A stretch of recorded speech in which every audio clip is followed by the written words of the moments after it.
And what's going on, guys? This is the Club of the Band Nation coming at you for a very late and probably procrastinated review of Monday Night Raw from last night's episode of Raw. Again, I apologize. This review is late, but I was out of town for the past couple of days, just going on a little vacation with some family.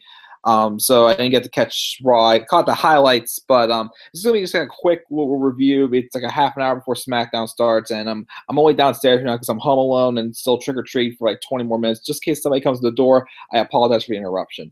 But I just want to go through Raw really quickly. My thoughts on I thought from the stuff I got overall. Some stuff was good, some stuff was like back and forth, but it was still, I thought, a solid episode of Raw.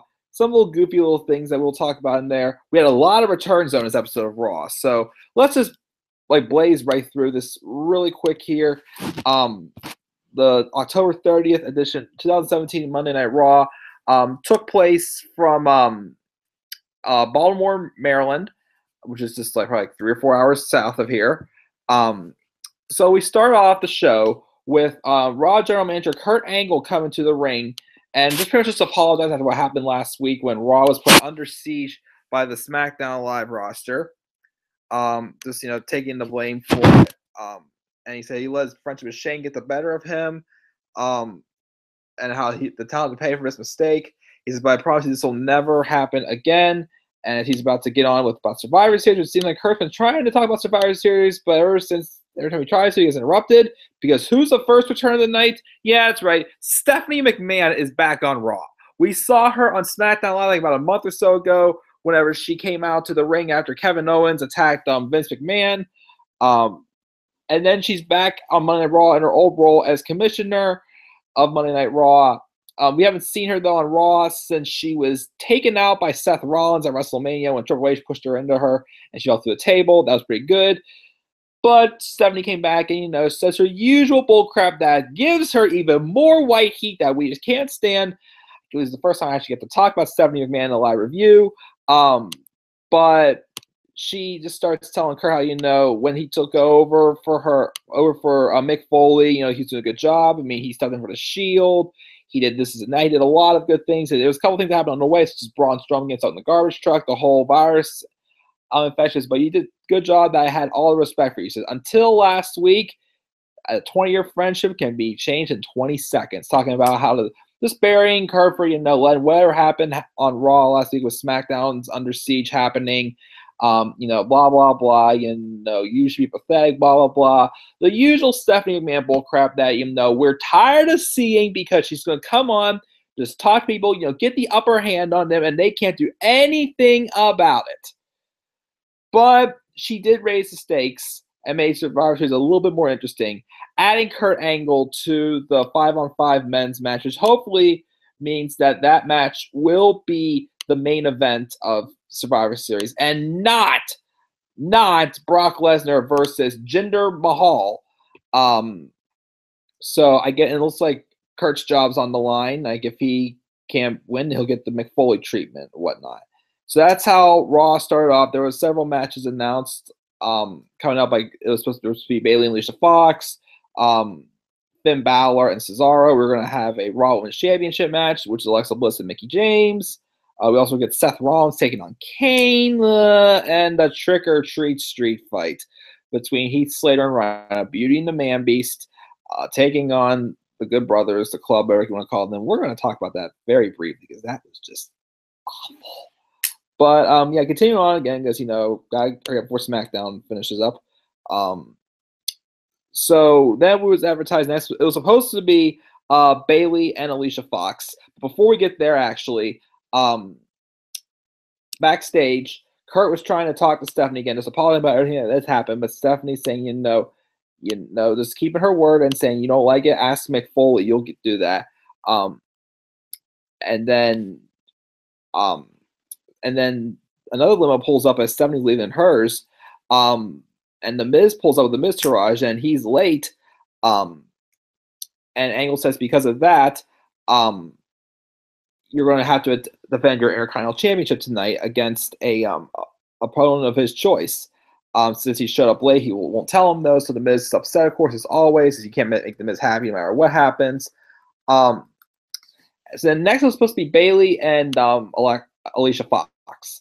But Alicia comes out. She's the captain, saying that she doesn't have time to have a match, but she's having a replacement for her, and it's Nia Jax. We haven't seen Nia Jax in a few weeks since she was rumored to have possibly walked out on WWE and taken some time off. Though in the end, she's back though, and it's a typical Nia Jax Bailey match. Although Nia did have a couple good moves in this match. I know she had that little like tumbling somersault she did on Bailey before she did the leg drop for the victory. So it's good to see Nia back. I mean, this is another typical match between her and Bailey. Nia, though, for this victory, Alicia chose her team. Probably gonna be Alicia Fox, Nia Jax, Sasha Banks, Bailey, and probably Mickie James, I'd say, since Emma's been released now. I did say though in my video I posted on Sunday night though, that since Emma's released, I kind of hope Paige comes back and goes to Raw instead of the rumors are going to SmackDown, because Raw needs talent right now.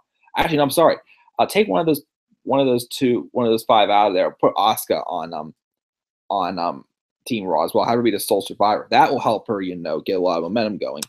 But yeah, the match between Bailey and Nia Jax was probably one of the better matches, but we've seen it happen how many times. But then when Nia and Alicia getting ready to leave, Samoa Joe makes his return. He's been out since sometime after, since the Raw after SummerSlam when he suffered a minor knee injury. He says, "It seems some of you have missed me." And people are chanting the Joe chants, but then he says, he finds that amusing though because he hasn't missed any of them. No one failed to, no one wanted to reach out to me or whatnot. I said, so, I don't care if you guys missed me or not, whatever. And he says, and I'm back and ready to do what I do best. And he says, so my first opponent is gonna get exactly that, and it was Apollo Crews and Titus. So with Titus O'Neil taking on Samoa Joe, the match wasn't too bad. Apollo did get some little more offense on Joe than I expected, but it was just good to see Joe back in action. Both these guys, Apollo, who I would wish they would do something with. Got some good offense on him, but Joe, was doing his usual stuff, just being the monster, the destroyer he is. And he got Cruz to tap out to the Coquina clutch. After the match, Titus gets in the ring to stand up for Apollo. But then Joe, he's going to back off. But then as soon as Titus turns around, Joe puts him to the Coquina clutch. And, he chokes out Titus. So, again, just a way to give Joe momentum going back. And then it was announced that the 20th anniversary of Raw is going to be taking place in January at the Barclays Center in Manhattan. And then next we had the Intercontinental Championship match between The Miz and Bo Dallas and Curtis Axel were both at ringside with him. That's the Miz Taraj. And this is the first time we've seen Bo Dallas as well. He was one person that was out with the viral infection, but it's good to see him back. We're still waiting to hear back whenever Roman Reigns and Bray Wyatt come back. But Dallas is back. So Miz wants to know who his challenger is, and it ends up being Matt Hardy. So that was good to see, since Matt hasn't really been doing too much ever since Jeff went down with an injury. So at least keep him relevant. And they had a pretty solid match. They were actually let Matt go a little more out than usual. I felt like he had a good backflip off the turnbuckle. A couple other good moves as well in there. Again, I mean, I'm kind of flying through these, but I just saw the highlights, man. I didn't really see the matches like that far in depth. But it was a fun match. The Miz won cleanly though after Hardy hit the twist of fate. He rolled out underneath the ropes, and then Miz got up. He slammed his head into the ropes and hit the Skull Crusher for the victory. So he's successfully defended the Intercontinental title. I think that's the first time he's defended the Intercontinental title since he defended against Roman Reigns right when the Bar got into the picture with the whole 5-on-3 match against the Shield. Well, it ends up being Rollins and Ambrose and Kurt Angle taking on the 5 members of Miz's team. But again, the match was pretty good. It was a solid match as well for the Intercontinental title. And then backstage, Kurt Angle was on the phone, and then Alexa Bliss walks in, congratulates him on becoming team captain, and then Kurt wants to know what he can do for Alexa. And Bliss says she thinks that they can cut some dead weight around here, like Mickie James, and Angle is fine with bringing in new talent, but not at the expense of Mickie James, and he books them in a title match later on tonight. And then next up, we had Asuka taking on a jobber, Stacey Collin. Good way to just keep Asuka looking strong. She just, had looked dominating here. I mean, she had good matches with Emma, but, you want to make Asuka look that dominating, especially coming over with the high expectations from NXT. I keep holding my breath, hoping that they're not going to, screw her up. But, just put her in some of these matches for now, make her look strong. Again, even want to put her on Team Raw for Survivor Series, have her be the sole survivor and win the match with Team Raw, give her a good look. Just don't rush her, though. That's what I feel. But, this is just what needed, just get Asuka being built up. Just, you got to call in the tap outs to the Asuka lock. But then we have an interesting backstage segment. Very interesting. Kurt Angle was freaking out about what's going on, that all this pressure's on him and his job and such like that. And Stephanie threatened him at the beginning and just did what she just does to everyone. When Daniel Bryan seemingly appears out of nowhere, walks to the room, and Angle's confused, like, what are you doing here? Bryan says that he came here on his own will. Shane has no idea he did this, but he's just saying that he had nothing to do with what happened last week with the Under Siege attack. He didn't really support Shane's actions at all, which continues to wonder what's going on here since what happened last week. There was some tension between Bryan and Shane last week. But Angle didn't want to deal with it. He says he's coming for Shane at Survivor Series, and he's going to bring his gold medals and talent to Team Raw. And he says, he tells Daniel, now you realize if I send you back out there, the Raw superstars will tear you to shreds. So he then says, I'm going to have to put you, keep you in here for now. So keeps him in his office, and then Bryan then goes on the phone after they had a video package, I guess, about what happened last week between Brock Lesnar and Jinder advertising their match for Survivor Series, which, again, nobody cares about, unfortunately. And then we come back from commercial break, and I guess Bryan is still backstage on the phone. I guess he was talking to Brie or something. I don't know. But he's saying that things didn't really go well with Kurt, and the lights go out in the room he's in, and he's starting to freak out. He's like, what's going on here? He wanted to reason with Kurt, and then he says, I better go. He says, I hear someone's in trouble. But as soon as he gets out the phone, and it's dark, you can just see Bryan's face through the light of his phone. It seems that Kane showed up, and he grabbed Daniel Bryan by the neck, and then it looked like Kane actually choke slammed Daniel Bryan. And yes, when Ruby wins, we riot. Good to see you again, Robbie. What's up? And he chokes, and seemingly, even though it looked like more like acting, because I don't know, since I just didn't want this segment to get my hopes up that Daniel Bryan's come back to the ring. In WWE at least. But I was thinking, okay. Oh, got the treater. 1 second, time out.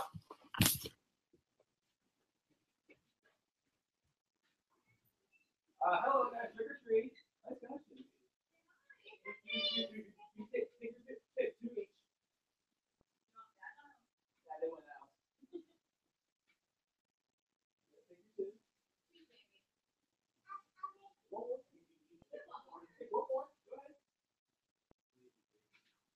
Thank you very much.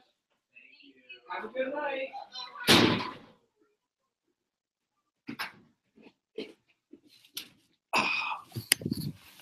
All right, sorry about that. I had to take care of that real quick. This should be it. Yes, only on my live stream, Robbie.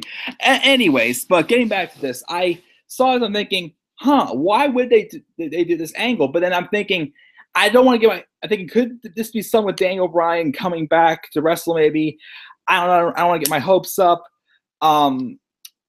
Maybe it's going to build up some tension because it maybe with Bryan going out behind Shane's back to go confront Kurt. Maybe it's going to put one of their jobs on the line as well. But I don't know. We'll see what happens there. But Bryan was taken out on a stretcher. But I think they had to make it not look. Not saying I'm trying to say that it didn't actually happen. It didn't actually get chokeslammed. But they couldn't. If Bryan is still limited, I can see why they probably did the whole thing with the lights off. But something's going to happen based on this. Was definitely interesting. And woke me up. I'm like, whoa, they actually did let Bryan take a bump in this here.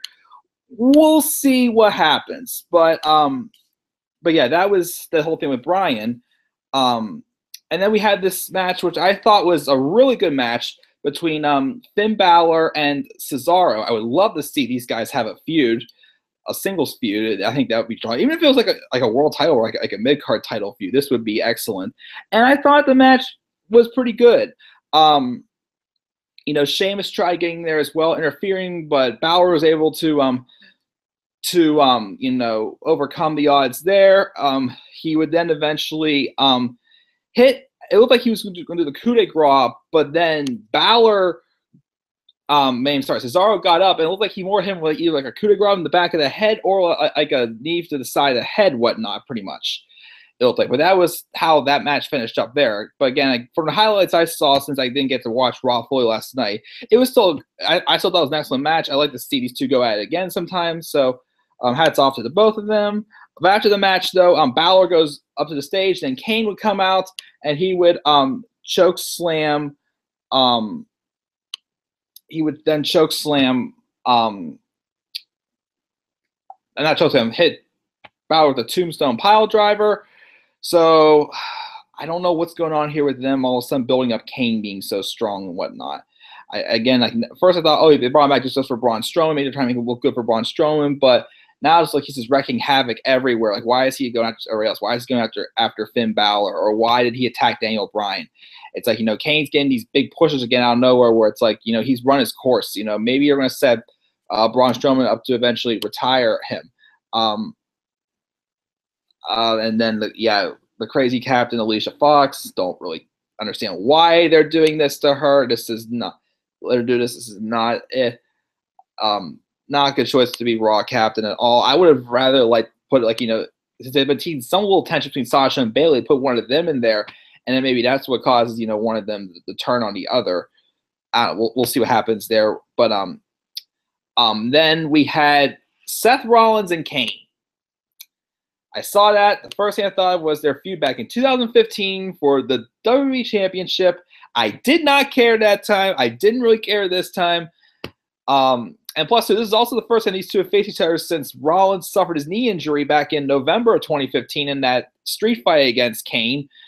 So I didn't really care. I guess the match was all right, but had a bad taste in my mouth. But of course, trying to remember who was the winner again. Kane won the match. After the match, he goes to attack Rollins again, and Ambrose jumps in and tries to and takes out Kane with the dirty deeds. But Kane sits up, and Sheamus and Cesaro came down to the ring. They go after Ambrose. Kane hits a pile driver on Ambrose, and then he does the same thing again to Rollins after Rollins got up. So, again, Kane's getting a big push again all of a sudden, so who cares? Then we see Daniel Bryan getting taken away on a stretcher, and then backstage, The Miz is inviting Dallas and Axel as Miztourage into his locker room to celebrate their victory over Matt Hardy. They walk in, and Miz is like, Jesus, stinks in here. And Axel finds a garbage bag on the ground, and then, of course, everybody's right thinking, oh, it's Braun Strowman. He must be back. This must be a sign of him coming back since the last time we saw him. He was thrown into a garbage truck. But then, so then they're on the case. They feel like that he's back, but of course, Miz is scared half to death because, of course, hearing that, Braun Strowman's around, knowing that he was part of the people who turned on him at TLC, he's gonna beat the crap out of the Miz, and Miz is gonna crap his pants. And then we go to commercial and backstage. The Miz sees Kane and asks him if he's seen Braun Strowman at all. But then he tells him he's on his own. And then we had, oh my gosh, the Trick or Street fight. He's slithering around taking on the Club. I'm sorry, I know with the PG audience, they have kids they have to entertain as well. But stuff like this is not meant for too many people in the WWE. Only certain people can make a trick or street fight work. And unfortunately, it's not Heath Slater, Rhino, and it is especially not the Club. Quit putting the Club in these stupid gimmick matches for the comedy. There was Heath Slater and Rhino dressed up as Santa Claus, and he had the club dressed up as I don't even know what. They had the pumpkin guts on them, and they're just putting pumpkins on their heads. This wasn't funny. This was just atrocious. It was embarrassing to all these guys. And it was even sad, a team like Heath Slater and Rhino, who's barely used, which I've heard rumors that Rhino has been involved with politics as well in Michigan lately, which I awesome with that. But a team that they're built like a joke with that, and a team on the club who's been booked like crap, and just call people a bunch of nerds. They lose Heath Slater and Rhino in a trick or a street fight.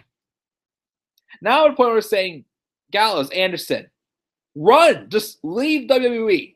You guys are awesome. You're getting booked like crap. You're going to be throwing these comedy segments. Comedy is not for the club. When are they going to realize that? But no, they got $186 million this quarter, according to Deluxe Man's video about that in the releases. So as long as WWE's getting their money, they don't care. They're going to embarrass people any way they want to.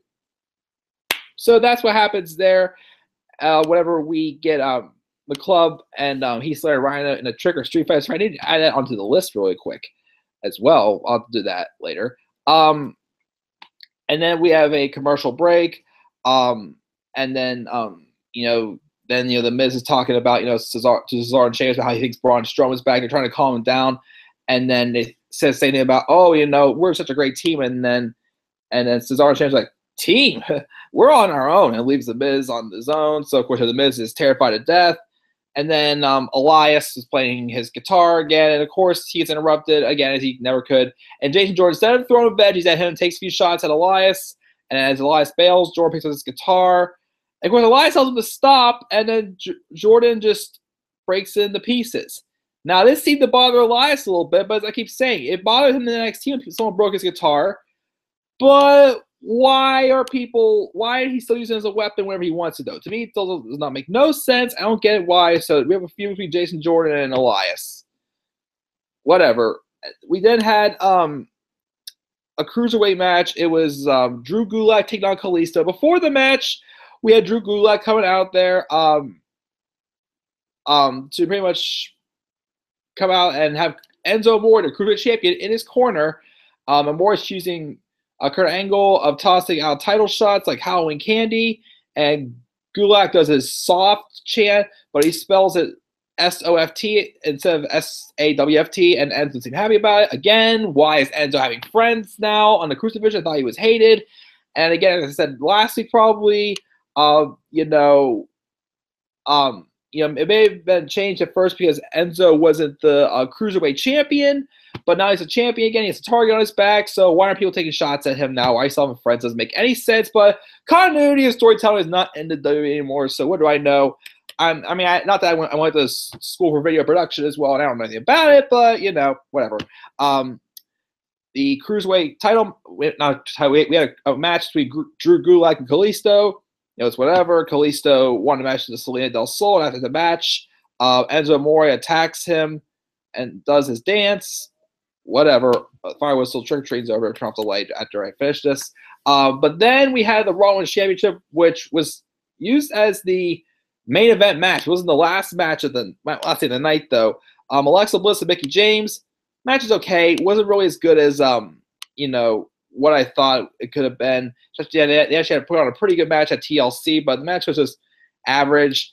And it was Alexa won a weird way. She just hit with some random big right hand that just knocked out Mickie James and gets the victory. So Alexa Bliss retained. It looks like that's it for this feud between these two. And then before we went off the air, we had this segment. I got to talk about this. This was a little corny, but I did enjoy it. I was a little entertained by this. So earlier, the Miz and the Miz and the Miztourage tried to leave earlier because they had a fear of Braun Strowman being there, being on the loose. But Kurt Angle makes them stay. He says, "No one's leaving early. You were late, also." So they try to escape, but then we had them in the limo getting ready to leave. I'm like, nothing's worried. We should get to the airport. And then all of a sudden, the limo comes to a sudden halt when they're trying to leave. And he's like, "What's going on here? We got to get out of here." And in front of him is a garbage truck, a random red garbage truck in Apple Valley or whatever I could set on it. It backed up, it opened up, and they're trying to get out of the limo, but the door's locked. And then we see the back of the guard opens up, and all this garbage falls on top of the front of the limo. And then pretty much doing like a similar like Aleister Black type entrance, just like raising from the dead from garbage, is Braun Strowman. As Deluxe Man titled his movie he made last night, Garbage Man Braun Strowman, go wild on you, brother. It's like, did he just hang out in a garbage truck for like 8 days and now he's just returning? I mean, my only little defense would be, well, it could be like Toy Story 3, wherever they were hanging out, they got taken to the dump, and then they were saved from almost being burned by the fire, and they noticed that the one guy who was dancing around, Goofy, like, oh, that guy goes down Andy Street all the time, so that's when they, got in the garbage truck and went back to Andy's house, which also, by the way, I've heard rumors that dancing garbage guy in that movie, apparently some people claim that was Sid, Andy's old neighbor from the first Toy Story. Just a random fact, just wanted to throw that out there. But anyways, getting back to this, so I wanted to saying why Braun was still in the garbage truck, how he returned in a garbage truck. Like, oh, that one's going to Royal Farms Arena, whatever heck Baltimore's arena is called. I'll just take that and just go there. He chases the Miz Taraj. He runs across the top of the limo. I've never seen a big man like 6'8", 385 pounds move so quick. Like, that was funny. I love that. That's probably going to be my thumbnail for this review. And he pretty much just goes out there, and they try to run off. They try to attack Strowman from behind, but Strowman breaks them free. Just like, manhandles and tosses them down the ramp like they're just a bunch of lugs. And then he tries to do a power slam on the Miz, but then Axel pulled Strowman off of the Miz. Dallas had already escaped at this point, and then Strowman will go on to hit Axel with like 5 power slams, including the last one, through the announce table. So Braun Strowman's back. He's a baby face now, which I think is good for him, since he was starting to run out of the bottoms as a heel. But I felt that he was so over with the crowd, and he should have been turning face after Roman Reigns tried to kill him at the ambulance match. But not Roman's still a baby face. That's the case there. But that's how Raw ended. It was, again, that was pretty entertaining. I know it looked a little corny. Strowman arising from the garbage truck. It was weird, but I still enjoyed it. So again, thank you guys for tuning in for this really procrastinated Raw review. Again, I'm sorry I was out of town was on a short little trip. I just want to make this up. I'm already 5 minutes late to SmackDown. I want to catch that next. I'll review that after SmackDown is over. Again, thanks for your patience. Sorry I had to take care of the trick-or-treaters since I was home alone. But if I had to give this grade for Raw, I'll give it a B-. Let me check real quick to see if anybody participated in my poll last night. And then we'll get off the air here, and I'll be back here live again in 2 hours for SmackDown.